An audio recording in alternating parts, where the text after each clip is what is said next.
Unfiltered for Friday, February 1st, 2019.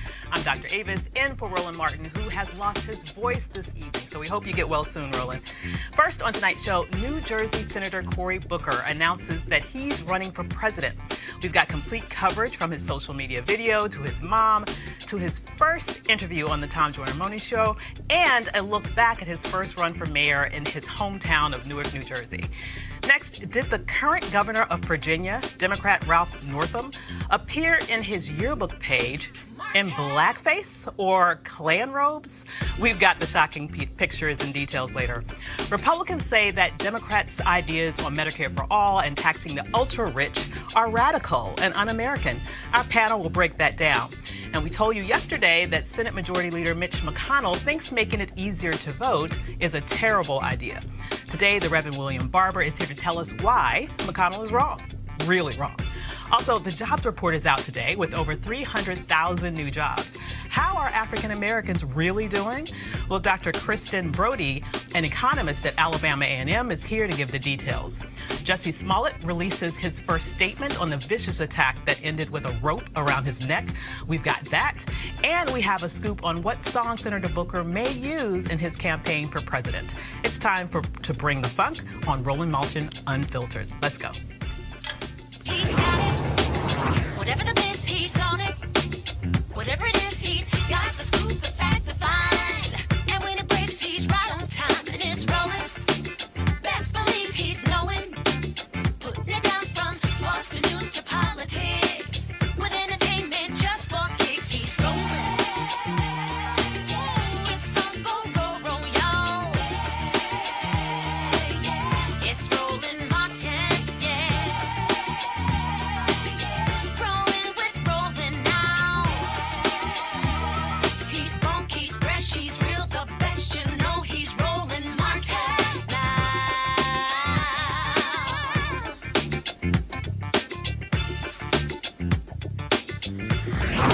Martin. New Jersey Senator Cory Booker announced this morning that he is running for president. He joins California Senator Kamala Harris, New York Senator Kirsten Gillibrand, Massachusetts Senator Elizabeth Warren, who will formally announce this weekend, and that's just the senators.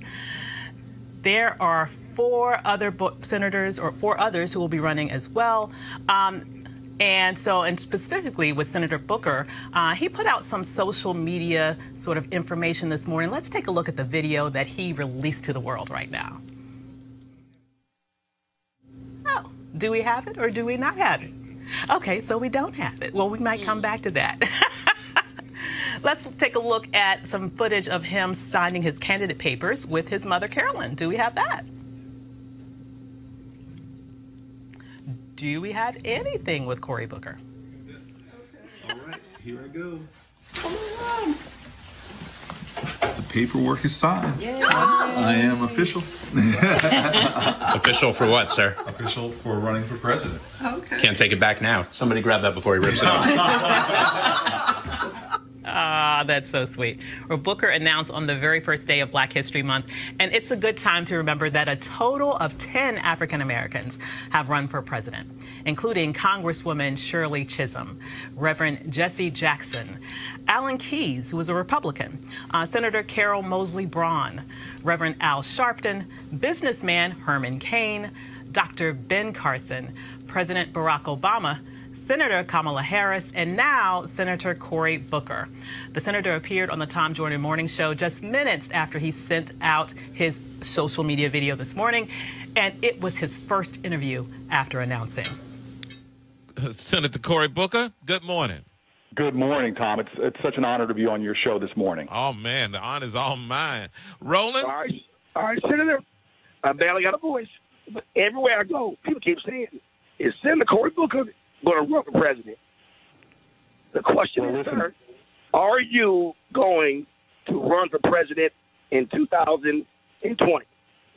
Well, I literally just pushed send on my tweet and Instagram accounts, but this is my first time saying it publicly. I wanted to come on this show, Tom, because of what you mean to so many people in this country. I want everybody to know that I am running for president of the United States of America, and just really excited to do so. We live in a nation where people are beginning to lose faith in what we can do together. Folks are feeling left out. Folks are feeling left behind. And I think too many people are beginning to think that the things that are tearing us apart are stronger than the things holding us together. I'm running for president to change that, to reignite our sense of what's possible, and reignite the moral imagination of what we can become together. I believe in this nation. As difficult as our past has been, we have always overcome. We've got a better future ahead of us if we come together, work together, stand together, and I believe, America, in the days ahead, we will rise. And that is why you are running for president. Exactly. This is the story of my life in many ways. From the time I was just coming out of law school, I ran to places where folks said things couldn't be done, from joining with some of the greatest tenant leaders in America here in the inner city of Newark to take on slumlords that people said couldn't be beat. We beat them. From joining with incredible folks in Newark and out of Newark, in a city that folks were demeaning and degrading and people were giving up to, we showed that this city could rise again, and we're now in our biggest period of economic development, of educational improvement. And even down in Washington, D.C., where Roland knows, a lot of people are cynical about what can be done. I went down there not just to talk, but to get things done, and joined with people across the aisle to take the first crack in undoing mass incarceration, to even passing writing a very historic piece of legislation that's going to lead to the biggest investments in low-income areas in our country in decades. So I believe that the history of this country is a testimony to the achievement of the impossible if we stand together, and that's why I'm in this. Senator Cory Booker, this is Sybil Wilkes, and my concern is about who I am as a black woman. And, of course, black women have been the backbone and the greatest supporters of the Democratic Party, not to mention our families and the nation. With a black woman already in the Democratic presidential race, what are you saying to black women and other women of color to get our support? Well, look, my life has been defined by black women. I was born to black parents. From my elders to even in my community. I always say I got my BA from Stanford, but my PhD on the streets of Newark. And anybody who knows our communities know that it's black women that often lead, sustain, nourish, and empower us. And so I'm running for all Americans, but I know that often in the black community, the conditions and the realities are what is a good way, lens with which to view the success of our nation.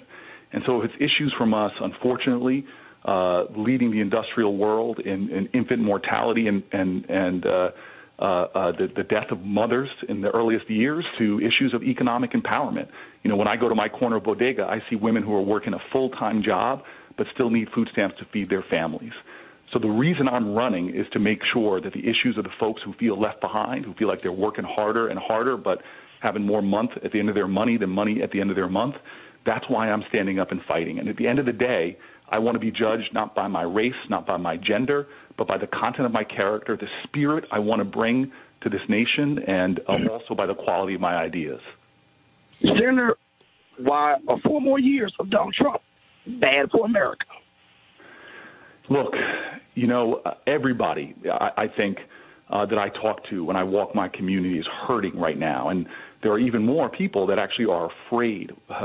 You know, we've seen just a massive increase in hate attacks in our country against so many Americans, whether they're LGBTQ or black folks. And everybody's got to know that I'm running really not to beat anybody. I'm running to unite people, because I know that when we stand together, when we work together, we can rise together. And let me tell you this, we're not going to win this race by showing the worst of who we are, but by the best. And I only know one way, as we were all taught by some of our best ancestors, that you can't drive out darkness with darkness. You got to bring the light.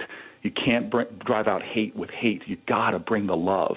And I just think it's time for a more radical empathy for each other in this country, and an understanding that our strength lies in our ability to foster greater unity and to have a revival in this country of a spirit of civic grace. Senator Cory Booker, you also are talking about making this a better nation, and some of the things that you're talking about that you have been very strong in your proposals of bills, as well as passing them through the United States Senate. And we're talking about, especially about our drug laws, and that's a great concern for a lot of people, and especially the disproportionate sentences against men of color. And can you talk a little bit about that and how you would like to work with the United States House and Senate to change some of those things? Yeah, we all pledge an oath in this country. We literally swear an oath that we are going to be a nation of liberty and justice for all.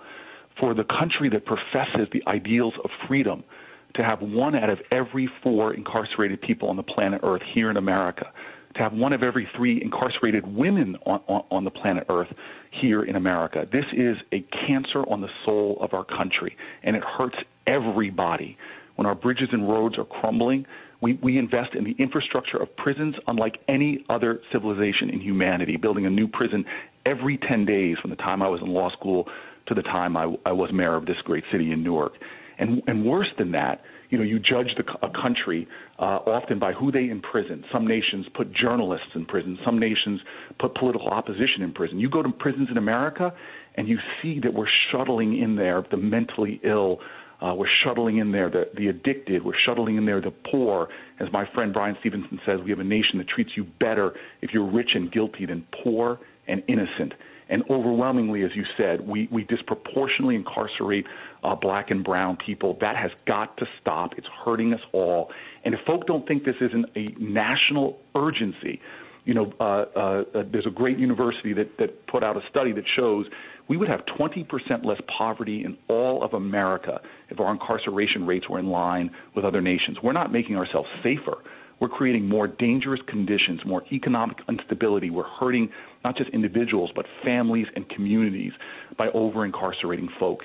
And I know from being mayor of Newark that when you put together prison reentry programs, when you take courts that push people out of jail through our drug courts and our veteran courts and our youth courts, that you actually create more safety when you empower lives, when you get people health care and mental health care. And so we have a comeuppance in this country. We could save billions of dollars. We can empower lives. We can change the destinies of a generation yet to come, because too many of our children are being shuttled into cages and, God, coffins as well. So I'm committed to this fight. I still remember when I was running for Senate, people were telling me, oh, this isn't a top issue. But I was like, look, I'm not looking for consensus. I'm trying to mold consensus. I don't care if I'm in the richest neighborhoods of New Jersey or the lowest income communities. I'm going to talk about changing our criminal justice system. And that means, doing like Obama did with the 21st Century Policing Group, to talk about police accountability with police officers, with community activists, because we can do better there. It means changing our drug laws, ending prohibition against marijuana, which has led, black folks are no different in their usage rates or even the dealing rates, but are almost 4 times more likely to be incarcerated for marijuana. We do not have equal justice under the law. And it means all the way to helping our brothers and sisters when they come home to get jobs. Why do we have a nation that after you've served your sentence, when you come home trying to stand on your feet again, trying to be there for your family, we deny you jobs and business licenses and bank loans and the ability to thrive again? So I believe in redemption. I believe in the goodness of people, and we should show the world what the land of the free can really do in empowering people, not throwing them in holes and cages. And we now have Senator Booker's announcement video ready for you. Let's roll that tape. In America, we have a common pain, but what we're lacking is a sense of common purpose. What's up? Amen. I grew up knowing that the only way we can make change is when people come together. When I was a baby, my parents tried to move us into a neighborhood with great public schools, but realtors wouldn't sell us a home because of the color of our skin. A group of white lawyers who had watched the courage of civil rights activists were inspired to help black families in their own community, including mine. And they changed the course of my entire life. Because in America, courage is contagious. My dad told me, boy, never forget where you came from or how many people had to sacrifice to get you where you are. So over 20 years ago, I moved into the Central Ward of Newark to fight slumlords and help families stay in their homes. I still live there today, and I'm the only senator who goes home to a low-income inner-city community, the first community that took a chance on me. We are better when we help each other. The history of our nation is defined by collective action, by interwoven destinies of slaves and abolitionists, of those born here and those who chose America as home, those who took up arms to defend our country, and those who linked arms to challenge and change it. I believe that we can build a country where no one is forgotten, no one is left behind, where parents can put food on the table, where there are good-paying jobs with good benefits in every neighborhood, where our criminal justice system keeps us safe instead of shuffling more children into cages and coffins, where we see the faces of our leaders on television and feel pride, not shame. It is not a matter of can we. It's a matter of do we have the collective will, the American will. I believe we do. Together, we will channel our common pain back into our common purpose. Together, America, we will rise. I'm Cory Booker, and I'm running for President of the United States of America. Looks like we got a race. So joining us on tonight's panel to discuss this and other issues are Janice Mathis, Executive Director of the National Council of Negro Women, Dr. Julianne Malveaux, Economist and President Emerita of Bennett College, and Eugene Craig, CEO of Eugene Craig Group. Thanks a lot for coming, you guys. Appreciate it. Thank you. So what do you? It is a special edition. Things are heating up. So what do you think about Booker's announcement? I think that we're fortunate to have this deep bench of talent. When I look at Warren and Booker and Harris, I think any of them would be better than where we are right now. You got that right. And I think we have to be careful, though, because there are going to be people who oppose health care, who oppose Social Security, who oppose education, who oppose criminal justice reform, who will tell us what's wrong with them. Mm-hmm. And I just hope we have the fortitude to ignore the critics from the peanut gallery who tell us that our talented folk are not talented enough.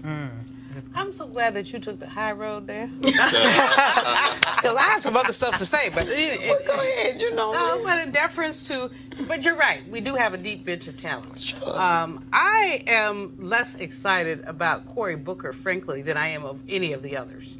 I think that Kamala Harris brings a strong and compelling case.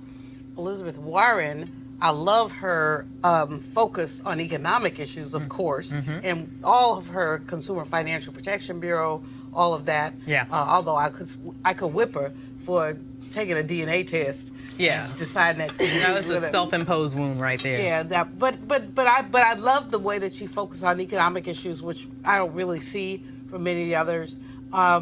You know, but by the time it's over with, we're going to probably be like the Republicans and have 15 of them. Oh, yeah. But Cory Booker does not excite me. I would just say that. I would just put it out there. He does not excite me whatsoever. I thought his answer on what you think about women was weak. He's got to practice, he's got to do better. But when he started talking about criminal justice and what it means that we have 1 in 3 women who are in prison in this country, that seemed to be coming from his gut. And I think that what people are looking for is authenticity. And that's who he really is. Maybe that's his singer. Maybe so there's Kamala. So there's Kamala, and that's authenticity. I think this brother, you know, he is a how can I put it? He's a media creation from the beginning. He got the New York Times to run for mayor of Newark. And he does this little fake Jake stuff of I'm going to stay in the projects. Now, you know, give me a break. You don't think he lives in the projects, Dr. Malveaux? No, Avis, I do not think that, brother man. I know that was some fake Jake stuff, and I just think that a lot of his stuff is fake Jake. But you know what? We're going to see all these people come out and play it out, and it's going to be interesting. Yeah. And you know, it's a year before the first primary. Absolutely. So you know, some people are not going to raise money. Some people go raise money. And it's going to be, you know, I think for Democrats, it's exciting, except for the presence of that idiot from Starbucks. I stopped, you know, this morning I walked by Starbucks. I didn't even get my tea. Oh, yeah. Yeah. I was so bad I didn't even get my tea. I walked Yeah. by the Starbucks, went home, and put a tea bag in a cup. Oh. Because that man is cray-cray. Yeah. But, so, Eugene, as the only brother on the panel, what do you think? I've learned not to interrupt grown folk when they're talking. The thing is this. I think Booker brings a lot of value to this race. There is a space on the Democrat side for a centrist, or at least a perceived centrist. The work that he did, that he's done when it comes to criminal justice reform, you got to look at it. You got to look at the totality of Cory Booker. Right. He's a former mayor. As a mayor, there is opportunity to be a hyper-partisan, but at the end of the day, you do have to bring folk together to get things done. But when he got elevated to the U.S. Senate, he was not one that was afraid to engage the other side. Spartacus? Spartacus? Yeah, well. Come on now. Yeah, I think that was. That's what I'm talking about, fake Jake. I agree with you. I agree with you there. I agree with you there. Spartacus moment. I mean, he happened to slip out without getting the ethics hit for that moment. But the thing is this, right?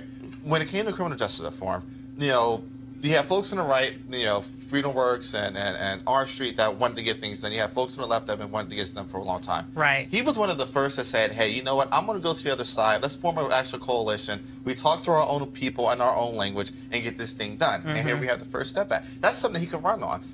Elizabeth Warren, I like Kamala, some of the other senators that are jumping in this race, Gillibrand, they're going to have issues. Senators have issues when they run for higher office defining what was your defining moment as a senator. Bernie Sanders is going to have a major issue. What did you get done in the last 25 years as U.S. Senator? Yeah. Cory Booker has something concrete he can point to where he's led on. Well, let's talk about that and some of his other issues. Absolutely. One more major thing is this. Yeah. One thing I liked about this video is that he brought the idea of populism back to people of color. That it's not just this, Midwest, white guy left out deal. It's a, hey, folk that are living in our cities are hurting. Folk that are they're working 40, 80 hours a week and still have to figure out how to put food on the table. Okay, so sweetie, you drank the Kool-Aid. Listen, I'm Team Harris, President Harris, 2021. So I think that common game, common purpose. That's a good alliterative phrase. That's gonna play. Yeah. Well, let's kind of go through some of his issues and let's pull out a few of them. So these are the main ideas that Booker's running on. Criminal justice reform, which is what you just alluded to, maybe his seminal piece so far in the Senate. Legalize marijuana and expunge possessions convictions, I think is a huge thing. I go with the legalized marijuana. Absolutely. And the other half of that is very important too. Dr. J lives in the district. We got to expunge those records as well. I think that's very important. Okay, Medicare. This is very critical here in terms of particularly the difference here between what he is saying and what Kamala kind of fell into the weeds with the other day, right? So he is arguing that we need Medicare open to all, but keep private insurance, all right? He's also arguing for housing tax credits for renters so that they get some similar sort of financial benefit from it in the same way that homeowners do. And he's also an advocate for baby bonds, which is an idea that every child that's born in America gets a $1,000 bond that would grow in value to $50,000 over time that would ultimately work towards in some way reducing the racial wealth. It won't reduce the disparity because everybody gets it. It's a universal program, but at least increase maybe some level of wealth among the African American community. And it will increase access for people, but it does not. But again, fake Jake. So it's going to reduce the wealth gap? No, it's not. It's not going to reduce the wealth gap. Universal if you give everybody $50,000, even Howard Schultz children would get it, for example. Exactly. Even billionaires' children would get it. So, again, I think that there's some things that he's put on the table that are innovative. Right. Certainly the credit for renters is something that's really important because part of the wealth gap, actually, and if he had better sense, he would sort of hook that into closing the wealth gap, as in, because 42% of African Americans own homes compared to almost 70% of whites. So if you were able to say that you got a tax credit as a renter, that would reduce some aspect of the wealth gap and make it more accessible for people to purchase housing. Right. So I just don't see that that's something he could spin. It's something that economists, progressive economists would really, like me, would really sort of get into. But he hasn't not really spun that. I just find, I'm thinking back to 2016 and thinking back to his speech at the Democratic Convention. I just found it less than. So you're not in love with them. That's what I'm hearing. Not, honey, I didn't even like with it. You're not even in like with them. No.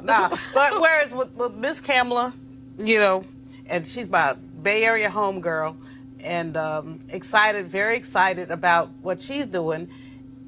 And I'm excited, however, more about what's going on. In other words. Okay. One other thing I want to point out before we move on to the next subject. Here we now have 2 black people running for president. We may end up with a third if Eric Holder decides to join in. What does this mean for the black vote in terms of fracturing the black vote moving into South Carolina? Does this sort of sentence all of them to not being victorious in their runs for president? I don't think so. Is from South Carolina. I'll say this. I don't think so. I mean, I am of the mind that Kamala probably runs away with this after South Carolina, California. But I do think that with the race being what it is, you know, probably end up with 20-odd people in this thing. Yeah. That, you know, you can walk out of there with 20, 30% and then keep moving forward. And it's going to a broker convention. I do think part of the discussion that needs to take place over the next year is that with both, you know, 2 of the 3 black U.S. senators running, there needs to be a new bench of black U.S. senators elected to the U.S. Senate. Because the idea is this, you know, they both run for president, you know, whoever wins, they're both probably going to get tapped for secretaryships. Yeah. For appointments. That's true. If they want them. If they want them. Yeah. And they may not, because we do have the precedent of people running for president and staying in the Senate because they have more power there. Absolutely. But Janice is from South Carolina. Well, and across the South, half the Democrats in the South are African American. Right. At least half. So you got 2 black candidates. So they split the black vote. They still got, I agree with your figure, about 20% or thereabouts. So they're still going to be the top vote getters, even if they split it, assuming they split it relatively evenly. Yeah, sounds good. And I think that Kamala is far more compelling than Booker is. Of course, my biases are showing. I'm loving that you're loving the AKA, Dr. Malvo. Well, you know, every now and then, you people have some sense. Every now and then, you people, but you got the Delta AKA thing going. I just have to keep reiterating. Kellyanne Conway was saying something today about how she thought it was disrespectful of Booker to run against the women and all that. She can't tell us nothing. No. She needs to send her what the guy say? Fall back. Fall back. She needs to step her. So we got to move on, you guys. We got a full show today. So yesterday we told you about H.R. 1. The bill in the House of Representatives would reform campaign finances and government ethics. It also focuses on expanding voting rights, including making Election Day a national holiday. That is not a revolutionary idea. Plenty of countries do that, right? And that would allow voter registration on Election Day as well and online. But the idea of making it easy for people to vote is really troubling for some Republicans. Big surprise there. We showed you Senate Majority Leader Mitch McConnell of Kentucky trashing it on the Senate floor. We're going to show it again, and then we'll talk to the Reverend William Barber on the other side. Their bill would make Election Day a new paid holiday for government workers and created an additional brand new paid leave benefit for up to 6 days for any federal bureaucrat who decides they'd like to hang out at the polls during any election. Just what America needs, another paid holiday and a bunch of government workers being paid to go out and work. I assume our colleagues on the other side on their campaigns. This is the Democrat plan to restore democracy? A brand new week of paid vacation for every federal employee who'd like to hover around while you cast your ballot? Just what Americans don't want, another paid holiday. Right. So joining us now by phone is Reverend William Barber, President of Repairers of the Breach. Reverend Barber, welcome to Roland Martin Unfiltered. Well, thank you so much. Thanks so much. Tell Roland I'm thinking about it. About the voice issue, but we certainly are. You know, I listened at McConnell and sound like a modern day George Wallace, you know, standing between voting rights and the people. You know, senators and members of the Congress are the last ones to talk about people being on vacation and then the vacations that they take. That's number one. Number two, you know, we have vacations for dead presidents, but we don't want to have an election day to vote for living people who are running for president. But I think also we have to be careful because, everything they do is strategic. So he comes out and he focuses on the national holiday, which is just one piece of it. But he doesn't also talk about this bill is talking about making same-day registration, a fixture or automatic registration at 18, a part of it, or a paper trail, so that you don't just have an electronic trail, electronically, what the vote's going to be, you actually have a paper trail. They're also talking about nullifying photo ID by simply having signature attestation if you don't have an ID, which is fact what we had in North Carolina before they started messing with things. We had signature attestation. If you lied, you got a 5-year felony. We had no cases at all of so-called voter fraud. So, it's to hear him stand there and joke and laugh. Actually, I don't think he was laughing because it was funny. He laughed because he's scared. The reality is, you're talking about the South. Yeah. If you register 30% of the unregistered black voters in the South and can connect them with poor whites, progressive poor whites, and working class whites and Latinos, you have a whole new political map. That's what we're focusing on in the Poor People's Campaign. If that were to happen, North Carolina, Georgia, Florida, Texas, Virginia, and possibly Alabama, and even maybe Mississippi, new battlegrounds. I mean, they flip. They're not.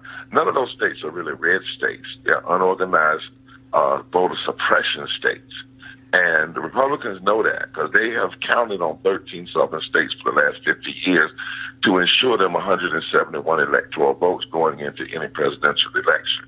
That's been their game plan. On the flip side, I'm concerned, though, about Democrats because I haven't read in this bill, and I haven't read it all the way, that them talking about fully restoring the Voting Rights Act.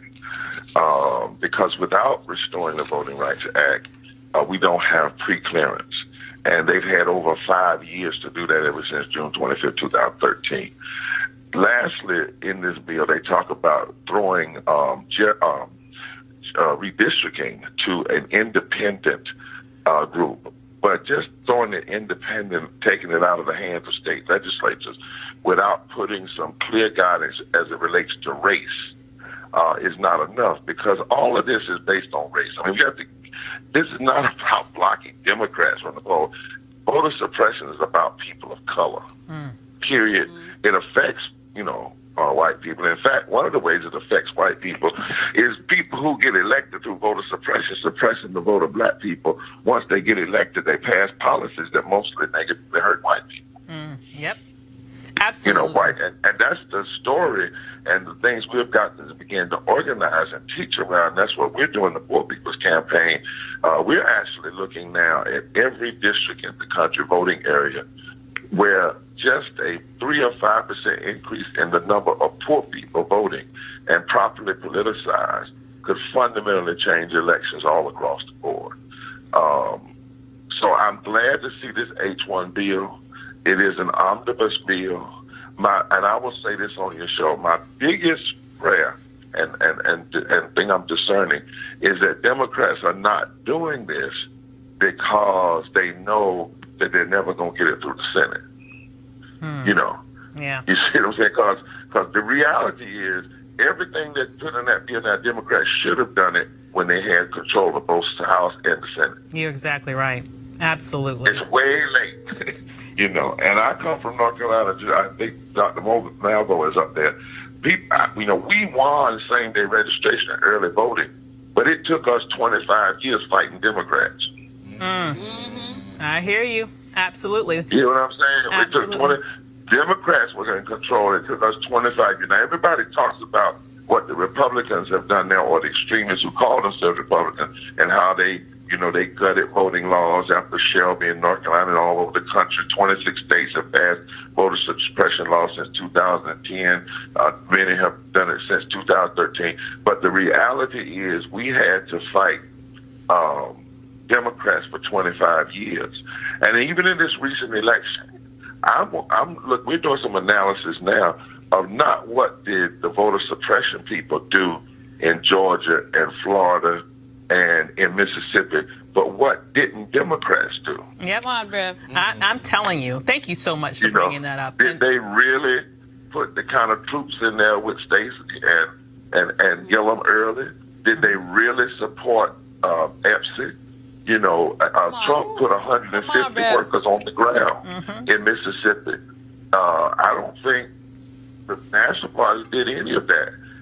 And EPSI turned 4 Trump districts in Mississippi without any real help. Yeah. So you see what I'm saying? So I'm glad we're talking about this. It's the most underreported story that we've been talking about in the national news. We talk about Russia, but the reality is Trump did not win because of the Russia. Trump won because of voter suppression targeted at black people, and the ground was prepared long before he was ever a candidate. Absolutely. And we still have a long way to go with rectifying that problem. Thank you so much for joining us today. Thank you so much. Take care now. Absolutely. I'm gonna call you. You know I love you. Absolutely. So out late this afternoon, the newspaper, the Virginia Pilot, published this page from Virginia Governor Ralph Northam's medical school yearbook. Here he is. The 3 shots on the left of the screen are of Northam. The people on the left in blackface and a Klan robe and hood are hard to identify. The quote says, "There are more old drunks than old doctors in the world, so I think I'll have another beer." The GOP in Virginia is calling on Northam to resign if that is him in blackface. So... Well, we can confirm that it's him. He just released a statement saying that it is him. Yeah. Yeah. I think a couple things. First, Gillespie's Oppo team is probably like literally shooting themselves like right now. You know, in the foot. Honestly, if you missed this, probably shouldn't be hired again. Yeah. But I think he probably should step aside. I'm gonna tell you why. Resign as governor? I think he should resign as governor. Give us Governor Fairfax. I'm gonna tell you why. We need to keep the same energy regardless of party. You know, when Republicans do fuckery like this, resign. Right. You know, when DeSantis, Secretary of State, had blackface, and look, get him up out of there. That's right. There has to be a zero tolerance policy as a culture. When it comes to stuff like this. So I think Governor Northam should resign. Looking to negotiate his exit or whatever. But we have to keep the same energy regardless of party, as a culture. Absolutely, because we just had the Secretary of State, as you mentioned, of Florida, caught in a similar scandal, and he's out of here. So I'm kind of ready for another black governor of Virginia. I would love to see Justin as the governor of Virginia. Absolutely. And I do think that this, the thing that gets me that I don't think we all get is the extent to which racism and blackface and all this is woven into the very fabric of our nation. Yeah. Yes, he should step aside, but there's more than that. Just saying step aside there has to be a moment when we sort of say none of this stuff makes any sense. Right. These Confederate flags, the blackface, the killing of our young people. I mean, all of this is connected. The attack on Jussie Smollett, all of this stuff is connected. And so just stepping aside, I would certainly support that. And I agree with you that it's a bipartisan. We shouldn't say it's okay for one and not the other. Right. But I think it's more than just stepping aside. It's really about how do we begin to unpack this crap and to make it clear that it's unacceptable when people walk around with these MAGA hats on their heads, talking smack to people, whether it's an elder Indian on the National Mall or one of our beloved actors who stood up for better college. One of our beloved actors who's walking the streets of Chicago. Absolutely. So, yes, step aside, but more than that. Stepping aside is like putting a Band-Aid on the BS. Step aside and be sentenced to teach 9th grade civics for the rest of his life or something. I think of this as a form of 9th grade civics? You talk about our woven into our history. Thomas Jefferson said, "I fear that God is just." About thinking about the way black folk were being treated in the United States. This has been the deal from the get-go. And I guess I get a little frustrated because I think about what Michelle Obama said. I'm really proud of my country for the first time, and she had to take it back, but she was telling God's whole truth. But tell you what, I ain't never been proud of my country. Well, yeah, but the point is, you're also not that is bringing up a history you're also not that we don't want to face. And it is Point part and parcel absolutely. of America. You can't tell America's story without it. Yeah, absolutely. And so part of that story still is this issue of we are continuing to fight for the vote. And so we have a little bit of a clip from Kristen Clark, president of the Lawyers Committee of Civil Rights Under Law, who shared this story on social media. So in Texas last week, Friday, the Secretary of State's office revealed a really alarming press release. And it was filled with all kinds of wild allegations. And in particular, they alleged that there were more than 90,000 non-citizens on the registration rolls, and alleged that about 50,000 of them had voted in elections. As voting rights lawyers, we know that when these kinds of claims are made, that they're often false and baseless. They're put out there to cause alarm and lay the groundwork for voter suppression. And we are starting to see that that is the case here. Ken Paxton, the Attorney General, threatened to prosecute any non-citizen that turned out to vote.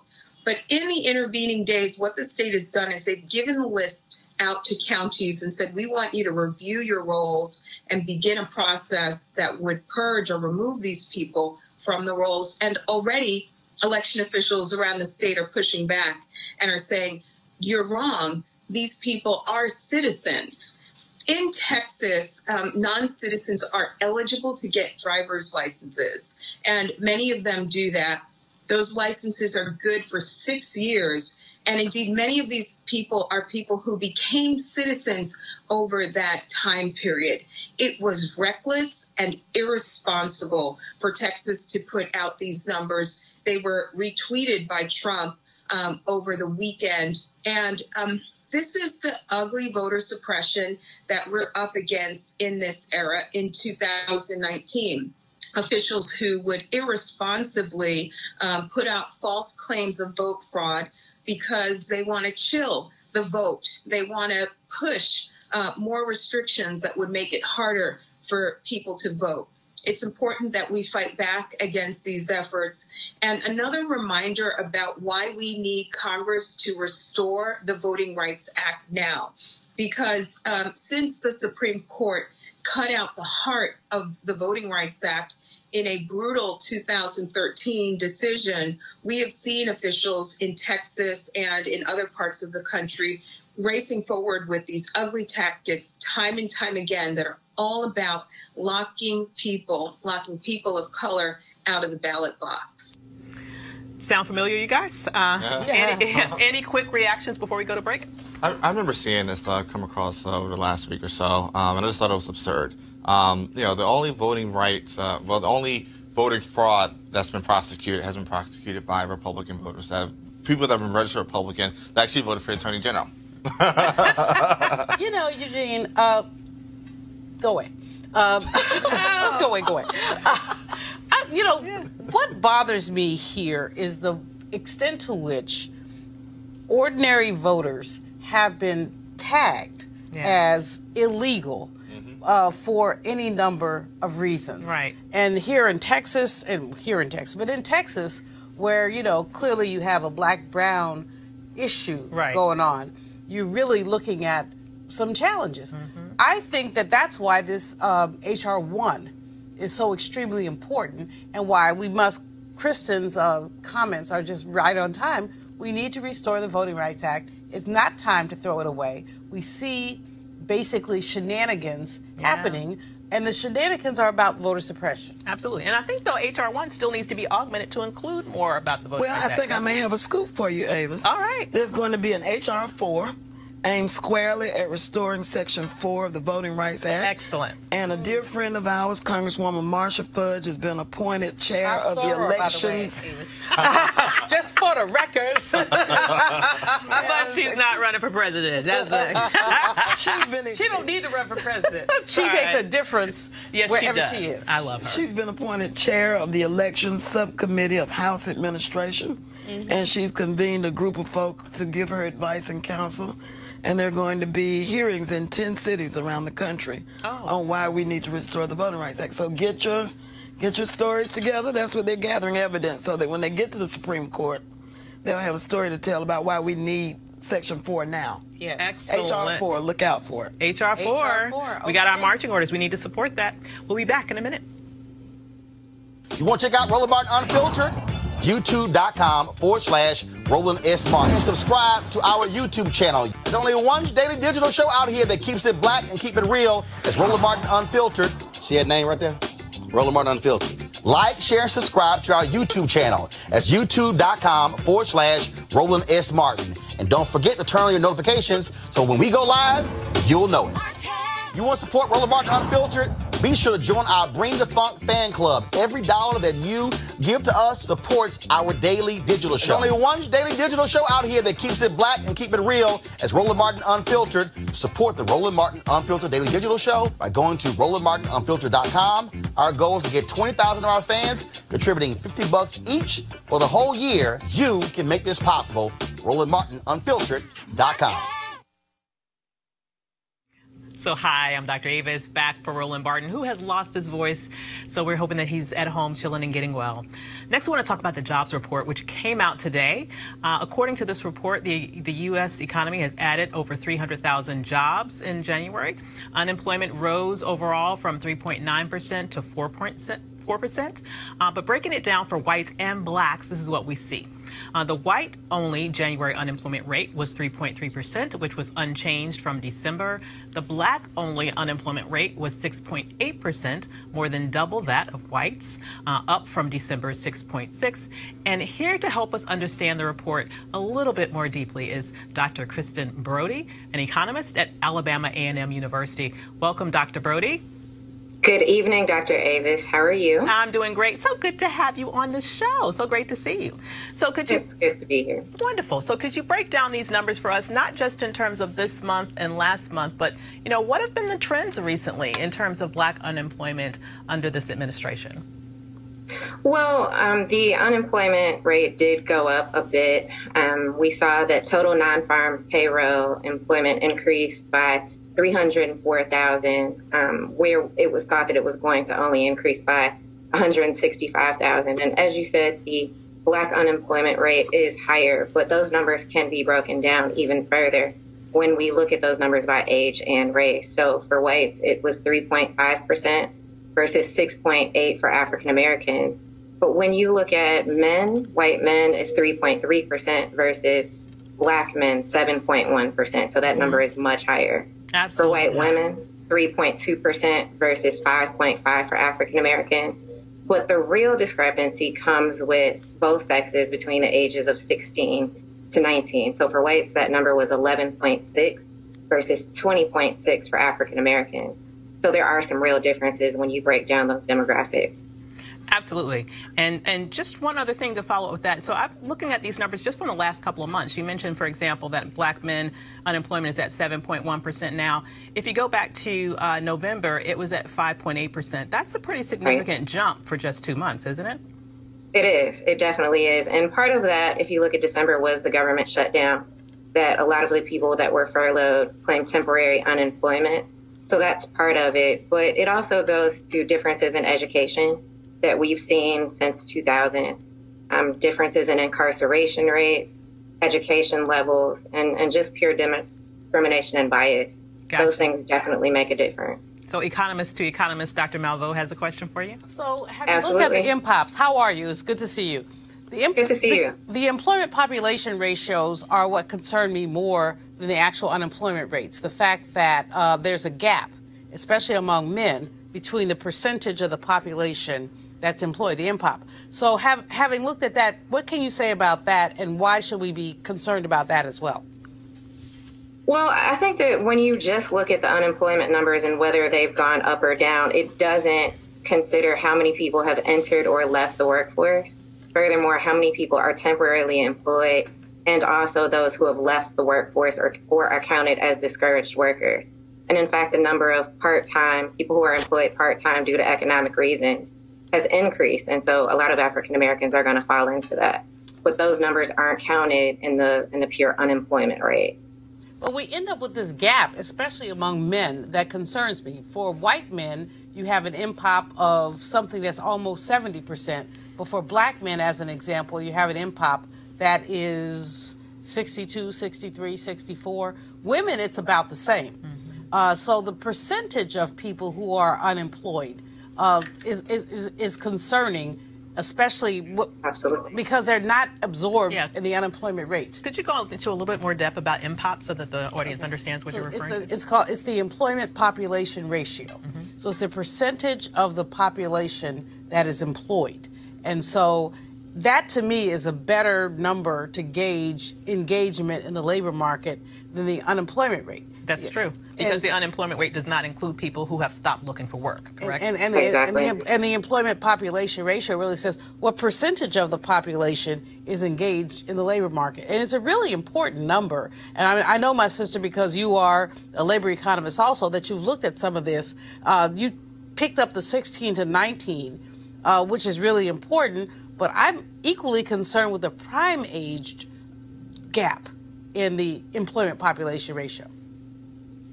Agree. I agree with you. That is definitely an issue. And I guess, again, when you look at the trends, increases in education have helped, but African Americans are still further behind whites in terms of educational attainment at the bachelor's level. We still deal with discrimination. We still deal with segregation. And furthermore, African Americans and Latinos are more likely to lose their jobs when bad things start happening. So all of those things contribute to those gaps. Absolutely. Well, thank you so much, Dr. Brody. It's been great having you on the show. Thank you for having me. Wonderful. Well, we have an update for you today in the Jussie Smollett case. Smollett is finally speaking out about the incident that took place on Tuesday when he was attacked by two men who made racial and homophobic slurs. He released a statement today to Essence saying he is completely cooperating with police. The statement reads, "Let me start by saying that I'm okay. My body is strong, but my soul is stronger. More importantly, I want to say thank you. The outpouring of love and support from my village has meant more than I will ever be able to truly put into words. I am working with authorities and have been 100% factual and consistent on every level. Despite my frustrations and deep concern with certain inaccuracies and misrepresentations that have been spread, I still believe that justice will be served. As my family stated, these types of cowardly acts are happening to my sisters, brothers, and non-gender conforming siblings daily. I am not and should not be looked upon as an isolated incident. We will talk soon, and I will address all details of this horrific incident, but I need a moment to process. Most importantly, during times of trauma, grief, and pain, there is still a responsibility to lead with love. It's all I know, and that can't be kicked out of me. With love and respect and honor, Jussie Smollett." Wow. Just love his spirit. Love his spirit. Absolutely. We have to take a quick break right now. We'll be right back.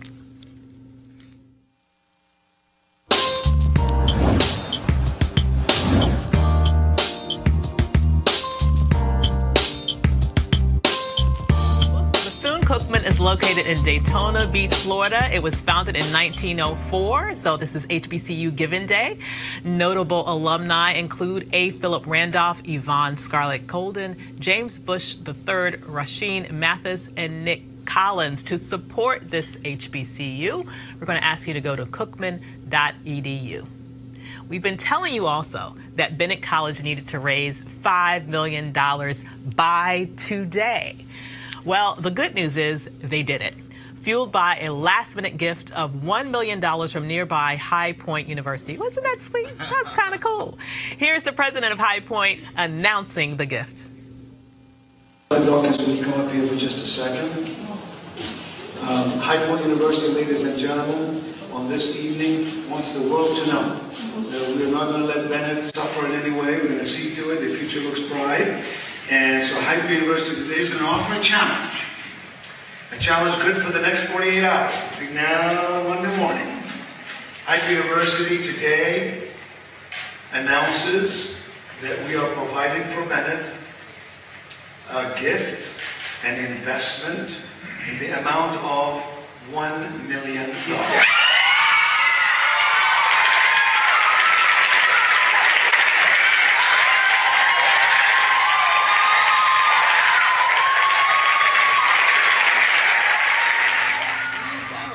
is so wonderful.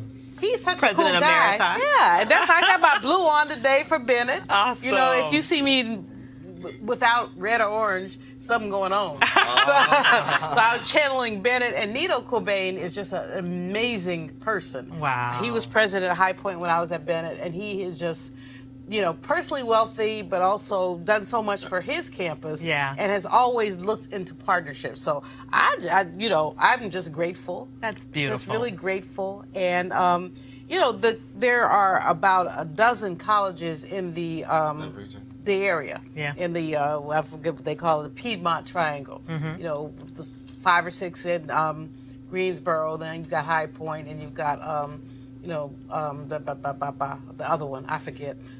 A&T? No. No. Well, I didn't forget. A&T's in Greensboro. Then you've got High Point. Then you've got one other town. And between them is a dozen. Right. And the presidents there tend to be very close. That's Meet good. once a year together, do dinner together. And I mean, I'm going to call Nito when I get home and just say, dude, I love you. But he knows I love him anyway. But that's just so amazing. But Bennett has, you know, it's bigger than Bennett. Bennett had the challenge of raising $5 million to go to Saks and say that we have the money. But that's a short-term issue. Yeah. The long-term issue is that none of our small HBCUs have the endowments that we need to have. Right. And that black people, you know, we have $1.3 trillion in the black community. Bennett needed $5 million. How come this couldn't have come from us? Yeah. How come we can't talk about embracing our institutions? Well, let me say that NCNW did do an appeal. Yes, you did. Social media appeal, and it was very successful. And so it was just a drop in the bucket, but Well, we Heather, will step we up. do. Every drop helps. It does help. And I do think that you're right. We need to invest more. But I do think a lot of people contributed to this need and answered that call. To everyone who answered the call, thank you. Absolutely. All right. So earlier in the show, I don't even dance real well. So what is it that my friend Stacey Patton is trying to floss? What is flossing? Flossing. That's a whole other dance. Okay. It'll take a while to teach it. It'll take a while to teach it. I'm too old. But anyway, whatever. Earlier in the show, we heard the interview with Senator Cory Booker on the Tom Joyner Morning Show. Well, that was not all of it. Sybil Wilkes had this one last question. On a lighter note, Senator Cory Booker, you just mentioned President Obama. He had a pretty nice playlist. Do you have a theme song picked out for yourself already? Something off of your iPod, as it were? I want to tell you, I'm the hip-hop generation, and I give a lot of deference to that. But this last week, leading up to this day, all I've been listening to is gospel. Oh, okay. I know. The power of prayer is great, isn't it? Amen. Amen. Hallelujah. And what's the gospel song you're listening to most? You know what? Kurt Franklin has this great song called Stand. And we all know that through the storms and through the dark of night, we stand strong, we stand together, we will rise. Well, DJ Request is going to play it for you. And there's talk of Hillary running. You might want to get Ludacris on your list. Move, get out the way. Senator Cory Booker announcing that he's running for president in 2020 on the Tom Joyner Morning Show. My man. Well, I'm Dr. Avis, in for Roland Martin, who will be back to bring the funk on Monday. Have a great weekend. Holla.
Hey fam, want to check out Roland Martin Unfiltered, the blackest show on all of digital, cable, and broadcast. Check out our audio podcast. There's only one daily digital show out here that keeps it black and keep it real. It's Roland Martin Unfiltered. Press play. You want to support Roland Martin Unfiltered? Be sure to join our Bring the Funk fan club. Every dollar that you give to us supports our daily digital show. There's only one daily digital show out here that keeps it black and keep it real. It's Roland Martin Unfiltered. Support the Roland Martin Unfiltered daily digital show by going to RolandMartinUnfiltered.com. Our goal is to get 20,000 of our fans contributing $50 each for the whole year. You can make this possible. RolandMartinUnfiltered.com. You want to check out Roland Martin Unfiltered? YouTube.com/Roland S. Martin. And subscribe to our YouTube channel. There's only one daily digital show out here that keeps it black and keep it real. It's Roland Martin Unfiltered. See that name right there? Roland Martin Unfiltered. Like, share, and subscribe to our YouTube channel. That's YouTube.com/Roland S. Martin. And don't forget to turn on your notifications so when we go live, you'll know it.